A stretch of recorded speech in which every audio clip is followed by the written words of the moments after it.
მოაგონდება ყოველთვის პავლე საოცარი თავდადებით მოუპოვა ეს შენობა წერილებს. ამაზე მე აღარ გავაგრძელებ საუბარს. რაღაცნაირად საბედისწეროდ იქცა ეს შენობა პავლოსთვის. ძალიან ძნელია ჩემთვის ამაზე ლაპარაკი, ვით უფრო მისი ოჯახის წევრებიც აქ არიან და მოდი ამაზე აღარ ვისაუბრებ. პირდაპირ საქმეზე გადავიდეთ. ასე ჯობს. დღეს ჩვენი ფონდის სახელით კიდევ ერთხელ მოგესალმებით. ცისფერ კონცერტ ახსოვისათვის რამდენიმე გზის გამომართავს ჩვენ აქ საღამო, ყოველდღიურ საღამო, ტიციანის საღამო, სხვა ცისფერ კონცერტთა საღამოები და შეხვედრებით ჩაგვინიშნავს, მაგრამ დღეს განსაკუთრებით მნიშვნელოვანი შეხვედრა გვაქვს. ანგარიშით წარმოვიდგინეთ თქვენს წინაშე, არა მარტო ჩვენი სპონსორის ვინც დააფინანსა ეს წიგნი ამ კულტურის სამინისტროს წინაშე, არამედ იმ საზოგადოების წინაშე, რომლებიც დიდი ხანია როლდებიან ამ წიგნზე, უბრალოდ ამ პრობლემაზე პასუხს. იცით ეს დღეს და გუშინ არ დაწყებულა გასული საუკუნის 90-იანი წლების საბოლოოდან 97 წელი იყო. ხაცნაირად უცნაურად ხდება ეგეთი. წარმოვიდგინეთ, 97 წლის ივლისი იყო, რომ აი ამაზე დაიწყო საუბარი. ლიტერატურის ინსტიტუტში ბატონმა გიორგი ჯავახიშვილმა მოიტანა თვითონც და ეს სენსაციური ამბავი და ლიტერატურის მუზეუმი უკაცრავად ლიტერატურის ინსტიტუტმა მაშინ ბატონ გიორგი ჯავახიშვილის კარი გაუღო, დაიბეჭდა კიდევაც კალმასობაში რამდენიმე სერიად მისი ეს სერიალის წერილები და ამას მოყვა ძალიან მალე ქალბატონი ლარი ავალიანის პასუხი. და როგორ არის ცეცხლი გაანთებს სადღაც ტყეში, ხარ ჩაქრება, ხარ მიინავლება, ხარ შემოგვერვაზე, აი ესე იყო. აი ამ დროთა განმავლობაში მოდის და მოდის ეს პრობლემა, ხარ მიინავლება, ხარ რა თქმა უნდა ისევ დაბრუნდება და ბოლოს და ბოლოს გადავწყვიტეთ, რომ ერთად მოგვეყარა თავი ყველაფრისთვის, რაც დღემდე დაიბეჭდა. სამწუხაროდ ქალბატონ მუნა ხოფერიას წერილი არ შევიდა ჩვენ კრებულში, ვერ მოვასწარეთ, თუ გაიბეჭდებოდა ჩვენი კრებული. დანარჩენი აქტუალური და საჭირო ყველა მასალა აქ არის. აი ეს წიგნი გავცეთ ყველაფერზე პასუხს, რა კითხვას თქვენ დაგებადებათ და აღარ მინდა საუბარი გავაგრძელო. ერთადერთი მინდა კიდევ ძალიან დიდი მადლობა გითხრათ ქალბატონ თეიმისთვის, რომ აი ესე დაგვიჯექით გვერდით და აი ესე რაღაცა დიდი გულშემატკივრობა გამოიჩინეთ ამ თემის მიმართ და გარდა ამ თემისა მე მომყვება 12 იანვრის ეკო. ჩვენ ვიყავით პავლოს სახლ-მუზეუმში. იქაც პავლო იყო ჩვენი მასპინძელი, რა თქმა უნდა, და აი ბატონმა გიამის მაშვილიშვილმა თქვა, ეს არ არის მარტო პავლოს სახლიო, ეს არის მთლიანად ცისფერ პანწალთა სახლი, აი მოდელის სახლი, რომელიც პავლომ შექმნა და ეხლა მომაგონდა ტიციანს აქვს ერთი წერილი ილია ჭავჭავაძეზე, სადაც ამბობს, რომ ილია ჭავჭავაძე მე-19 საუკუნე კიდეც შექმნა, კიდეც გამოიგონა, კიდეც შექმნა და თავისი სისხლით კიდეც ჩაგირავა და აი მე მინდა ეხლა პავლოს ცხოვრებას და შემოქმედებას მივსადაბო ეს ფრაზები. დიახ, პავლომ კიდეც შექმნა, კიდეც გამოიგონა და თავისი სისხლით კიდეც ჩაგირა ცისფერ პანწალთა ორდენი. აღარ გავაგრძელებ საუბარს, მინდა რომ ჩვენ რედაქტორს თხოვო, მაგრამ მანამდე რომ გამოვიდიოდი შინიდან დამირეკა ქალბატონმა ლარი ავალიანმა. ქალბატონი ლარის ღვაწლი ყველა მიცის და საგანგებოდ არ მიდეხა მასე შევჩერზე, მთელი ცხოვრება შეიარდია ქალბატონმა. მართლაც საოცარი კვლევა დადო და მისი მონოგრაფია ეს არის სამაგიდო წიგნი იმ ადამიანებისთვის, რომელთაც აინტერესებთ არა მარტო მოდასაყოველებისთვის, არა სპეციალისტებისთვის, პაულოს ცხოვრება და შემოქმედება და მითხრა ნინო ნუნიერ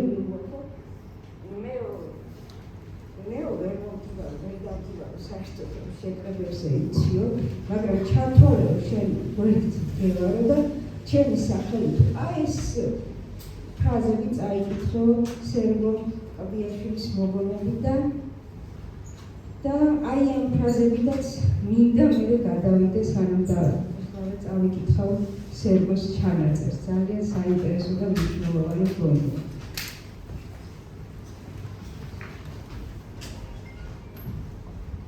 ჩემთვის მთავარი საზრუნავია კანწელები.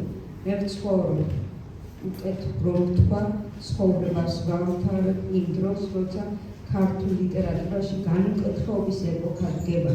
წლები უვიცობისა და ლიტერატურული უდღეურობისა. იმის ნაცვლად, რომ მათ იზრუნონ თავიანთ თავზე, ისინი ლანძღავენ და ჭორიკანობენ პაოლოზე, ტიციანზე და სხვებზე. ამ ცდილობენ თავიანთი უნიჭობა, უფერულობა და ზედმეტობა დამყარო. ეხლა ვთხოვთ ჩვენი წიგნის რედაქტორს ქალბატონ თამარს ვესაუბროს და მერე გავაგრძელებთ ისევ საუბარს და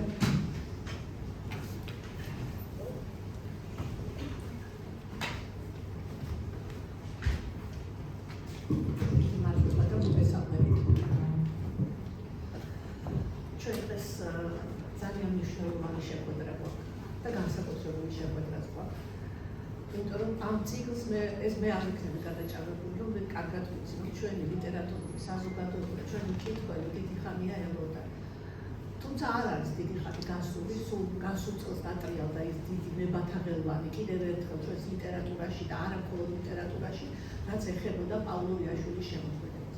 აქ მე მთავარ მიზეზს პირველ ყოვლისა ერთს ვხედავ, რომ 21 საუკუნეშიც კი ჩვენს დღევანდელ ამბულატორულ ყოფაშიც კი პავლო იაშვილი ძალიან მნიშვნელოვანია და ძალიან მნიშვნელოვანია ის დიდი სიახლეები, რომელიც მან და მისმა მეგობრებმა მოიტანეს ერთი საუკუნის წინ ქართულ მწერლობაში, როდესაც ისინი ჩაერთნენ იმ ძალიან დიდ თამაშში და იმ ძალიან დიდ გამოწვევაში, რომელსაც ერქვა ლიტერატურული სიმბოლიზმი, ლიტერატურული ახალი ერა ჩვენი ქართული ლიტერატურის ცხოვრებაში და გარკვეულწილად ძალიან დიდი სიმძიმე, დიდი ტვირთი დაიდეს მათ ქედზე, რომ გამოეტანათ იმ პერიოდისათვის ქართული ლიტერატურა, რომელიც იყო რუსეთის პატარა გუბერნიის ლიტერატურა, რომელამდეც ძალიან გვიან მოდიოდა ის სიახლეები, რომელიც მსოფლიოში ხდებოდა და ის უტილიტარული ჩიხი, ნაფტალინის სუნდატობის სოციალური პოეზია გარკვეულწილად გადაერჩინა და მოეტრიალებინა სრულიად ახალი გამოცდილებისაკენ.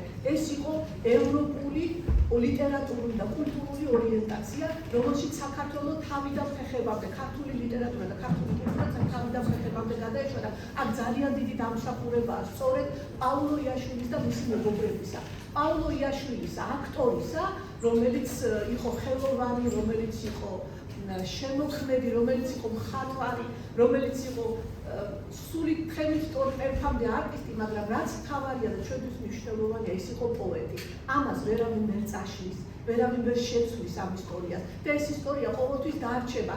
რაც არ უნდა ბევრი ცუნამხილებელი ყავდეს ამ ისტორიას, რაც არ უნდა ბევრი უწადებუჯექობა მოხდეს სალიტერატურო კრიტიკაში, იმიტომ რომ ეს არის ყველაზე მთავარი, ასევე ყველაზე მთავარი ინტიმი, ასევე ყველაზე მთავარი და ყველაზე მნიშვნელოვანი ურთიერთობა და უშუალობა. ეს არის ტექსტი და მკითხველი, რომლის შუაში ვერასოდეს ვერავინ ვერ გაივლის და ამიტომაც ვარ ჩვენ ლიტერატურას მცოდნეები, გარკვეულწილად აი ეს იარაღი გვიჭირავს ხელში. ჩვენთვის ძალიან მნიშვნელოვანი იყო, რომ ის რაც მოხდა მე-20 საუკუნის დასაწყისში, ის რაც დამართეს, თუ შეიძლება ამ სიტყვის პირდაპირ განმეორებით ქართულ სიმბოლიზმის სკოლას, თუ როგორ აიძულებდნენ დაედოთ კალამი, არ ეთქვათ სიმართლე, როგორ გამოაცხადეს ხალხის მტრებად და ის ძალიან ბევრი წყევლა-ყმუიანი საკითხავები, რომელიც მათ მიაგებეს, გარკვეულწილად აღარ განმეორებულიყო და გადაგვერჩინა სრულმამხილებლებისაგან ქართული ლიტერატურა და დასრულებულიყო გარკვეულწილად აი ის ძალიან დიდი და არასწორი პოლემიკა ქართული კლასიკური პოეზიის წარმომავლობის, მიმართულების, ავტორების და ასე შემდეგ შესახებ, იმიტომ რომ ეს იყო ყველაზე მთავარი, ჩვენ უნდა გვეთქვა სიმართლე. და კიდევ ერთი და ძალიან მნიშვნელოვანი იყო ის, რომ ალბათ ყველაზე არასწორი იყო ის, რომ ეს პოლემიკა გასცდა თავის ყველაზე მთავარ სივრცეს. ეს იყო ლიტერატურული სივრცე.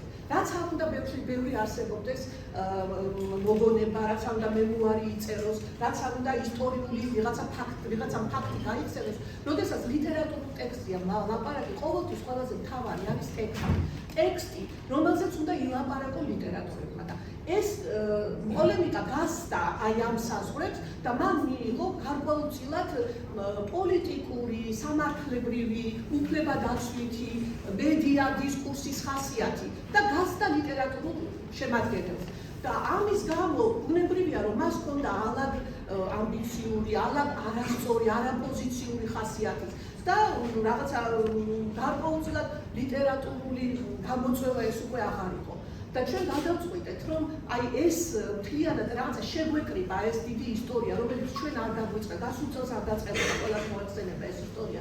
ეს ისტორია დაიწყო გასული საუკუნეების 90-იანი წლებიდან, როდესაც პავლოიაშვილის სახელი ძლივს დაუბრუნდა ქართულ ლიტერატურას და ჯერ კიდევ მაშინ, როდესაც პავლოიაშვილის ელენე დარიანის დღიურები იბეჭდებოდა, არ არსებობდა სხვას აზრით იმიერ იმისა, ვინ იყო იდენტიფიკაცია ავტორის არ იყო საჭირო, ყველა ვიცოდა, რომ სინამდვილეში ვინ იმალებოდა, ვინ იდგა ამ სახელის უკან. და აი მცირე შენიშვნებში, არაპირდაპირ თქმებში თავისი აი ამ ისტორიის მოწმეთაგან ეს კიდევაც მაშინაც გაცხადებულია, მაგრამ როდესაც დაუბრუნდა ეს სახელი, სხვა ავტორმაც სცადა ელენე დარიანის მანტიის შემოსხმა, ავტორობის მანტიის მორგება, რაც თავისთავად აპრიორში არ იყო სწორი და არ იყო მიზანმიმართული და არ იყო არგუმენტირებული, თუ შეიძლება ასე ითქვას და ამიტომ ჩვენ ჩავთვალეთ, რომ ლიტერატურულ კვლევებზე დაფუძნებული უნდა ყოფილიყო ეს წიგნი, ლიტერატურულ სივრცეში უნდა ყოფილიყო და ის უნდა ყოფილიყო დაფუძნებული სწორედ იმ ტექსტზე, რა ტექსტზეც ხდებოდა ანალიზი. ეს ანალიზი უნდა წარმართულიყო შედარებითი, თეორიული, ვერსიფიკაციული, ისტორიული რაკურსით, მხოლოდ და მხოლოდ ლიტერატურულ სივრცეში, იმიტომ რომ ეს არის ლიტერატურული ტექსტი. ყველა სხვა შეიძლება სადღაც მხატვრულ ლიტერატურაში წარმატებული ზედნადები უკვე არის გამონაგონი და მას არაფერი არ აქვს საერთო ჭეშმარიტ კვლევასთან და ლიტერატურულ ანალიზთან და არგუმენტაციასთან. ამიტომ ჩვენ გვინდოდა, რომ ამ წიგნში ასახულიყო ეს ისტორია. ჩვენ არა ვართ ისინი, ვინც მხოლოდ ჩვენ, რაღაც ჩვენი ჯგუფი, ვინც დაიწყო ამ თემაზე წერა. ამ თემა ძალიან მნიშვნელოვანი და საინტერესო გზა აქვს გავლილი. ამიტომ ჩვენ ვეცადეთ, რომ ეს სპექტრი, ეს ქრონოლოგია წარმოგვეჩინა ამ წიგნში და ზეინა ბლომჯარიას, ლარი ავალიანის, თამარ ბარბაქაძის, ნინო დარბაისელის, ეს რა ქვია, შორენა ქუთიშვილის და სხვათა ანტონი ნიკოლეიშვილის ატანასიშვილის, ბატონი ლევან ბრეკოძის და ლაკირა გოგართელის წერილები, ნინო დარბაისელის დიახუკასრავად არ გამორჩეს ავტორები ჩვენი შეერთებული წერილები დაიბეჭდა, ქალბატონი მარინა ცეცვაძის წერილები დაიბეჭდა აქ და გარდა ამ ავტორებს არ იყო მარტივიცით ამ ავტორების არჩევა და გამოხშირვა აი ამ ლიტერატურული წერილებიდან და გარდა ამ ავტორებისა კიდევ სხვები იყვნენ, რომელთაც თავიანთი ძალიან კომპეტენტური კომენტარები წერეს ელენე დარიანის დღიურების ავტორებთან დაკავშირებით, ჭაბუა ამირეჯიბი, დავით თევზაძე, დავით წერებიანი, გურამ ასათიანი, როგორი სახელები მათ კომპეტენციაში, ლიტერატურულ კომპეტენციაზე დღეს საუბარიც მეტია, გასაკვირველია. და ამიტომ ჩვენ ვეცადეთ და ისიც არ იყო გასაკვირი, რომ აი ამ ძალიან მძიმე პოლემიკის პერიოდში ეს თემები გასცდა, ცოტა ზოგმა ამბიციური ხასიათი მიიღო, ზოგმა ცოტა ესეთი პოზიციური და ჩვენ ვეცადეთ, რომ აი ამ კონტექსტიდანაც გარკვეულწილად გამოგვეთავისუფლებინა ეს ტექსტი ავტორებთან შეთანხმებით, გასაკვირველია და გადმოგვეცა ამ წიგნში მხოლოდ და მხოლოდ ისტორია. ისიც არ არის დასამალი, რომ ეს საკითხი, თვითონ საკითხი გასცდა საქართველოს ფარგლებს და არაქართულენოვანმა მკითხველმაც რაღაცა იმ ავანტურის წინაშე დადგა, რაც ტრიალებდა ამ თვალსაზრისით ლიტერატურაში და ჩვენ ამიტომ ჩვენი მიზანი იყო, რომ გარკვეულწილად ეს წიგნი იდეის დონეზე მაინც არაქართულენოვან მკითხველსაც გაეცნო. ამიტომ ჩვენ ვთარგმნებთ ყველა წერილის რეზუმეზე. ამიტომ ჩვენ ვთარგმნებთ წინა სიტყვაობა და გარდა ამისა წიგნს ერთვის ისტორია ავტორთა და ამ პუბლიკაციების გამოქვეყნების შესახებ. მე ჩავთვალე, რომ ესეც მნიშვნელოვანი იყო, იმიტომ რომ დაინახოს მკითხველმა საიდან მოდის და რა დროიდან მოდის ეს პუბლიკაციები.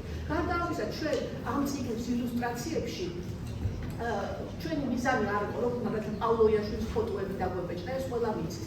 ჩვენი მიზანი იყო, რომ ილუსტრაციებში წარმოგვედგინა სწორედ ის მასალა, რომელსაც ავტორები იყენებენ ციტირებისთვის, იყენებენ ბაზისთვის, იყენებენ სამაგალითოდ. ამიტომ მე მინდა აქედანვე დიდი მადლობა უთხრა პავლოიაშვილის მემკვიდრეებს. ჩემთვის ძალიან დიდი სიამოვნება იყო მათთან ურთიერთობა, იმიტომ რომ მათ მოგვწეს უპრეცედენტო, მოგვაწოდეს უპრეცედენტო მასალა სწორედ აი ამ საკითხებთან მიმართებაში. გარდა ამისა, მე მინდა ძალიან დიდი მადლობა გადავუხადო საქართველოს კულტურის და ძეგლთა დაცვის სამინისტროს, სპორტის კულტურისა და ძეგლთა დაცვის სამინისტროს გიხდით, იმიტომ რომ მათი დახმარებით ეს პროცესი დაჩქარა. ეს აზრი, რა თქმა უნდა, მწიფდებოდა, რომ ჩვენ სიმართლე უნდა დაგვეწერა, მაგრამ რომ არა ისინი ასე მობილურად, ასე ჩქარა ეს პროცესი არ მოხდებოდა, რა თქმა უნდა და ჩვენ ამისათვის მათი ძალიან დიდი მადლობელი ვართ. არა მხოლოდ ამ თვალსაზრისით, ისედაც აი მუშაობის პროცესში ჩვენ ხარში გვედგნენ და ჩვენთან ერთად გადიოდნენ ბევრ საკითხს. გარდა ამისა, მე მინდა დიდი მადლობა გადაუხადო თბილისის სახელმწიფო უნივერსიტეტის გამოუცემლობას, სადაც მომზადდა ეს წიგნი გამოსაცემა. მე მინდა გადაუხადო დიდი მადლობა ყველას, ვინც ამ წიგნზე, ამ ჯგუფს და სხვა ადამიანებსაც, ვინც ამ წიგნზე ჩვენთან ერთად მუშაობდა. მინდა კიდევ ერთხელ დიდი მადლობა გადაუხადო პავლოიაშვილის ოჯახის წევრებს და ბოლოს ძალიან დიდი მადლობა მინდა გადაუხადო მკითხველს, რომელიც ამ წიგნს მართლა ელოდა. ეს წიგნი ის წიგნია, რომელსაც მკითხველი თუ შეიძლება ასე ითქვას, ჩასაფრებული ხავს და ელოდება. და კიდევ არსებობს ერთი ემოციური მიზეზი, მე მომეცით გითხრათ, იმიტომ რომ იმდენი კიდილი მიაყენეს ამ ხალხს თავის დროზე, რომ არა მგონია, რომ ჩვენ იმ ეპოქაში ვართ, რომ ეს დამოკიდებულება სიმართლისაკენ არ მოგვეტრიალებია. და კიდევ ერთხელ არ გვეთქვა ყველასთვის რა არის ნამდვილი შემოქმედება და რა არის ნამდვილი კრეატივობა. გარდა ამისა, კიდევ ერთი რამ არის, იცით რა, არსებობს ყველაზე მთავარი შემოქმედის სიტყვა, ლოგოსი, რომელიც არასოდეს არ იკარგება და არ იშლება. და არსებობს პავლოიაშვილის ცნობილი სიტყვები. ქალაქში დადის, ბევრი მსგავსი ჩემს სხეული. ჩემზე ამბობენ, ეს კაცია, ლექსის მწერალი, მაგრამ ვინ იცის, რაც ეცეში და გამავალს. ეს ჩემი თვალი ასაკცენტური. მადლობა ყურადღებისთვის.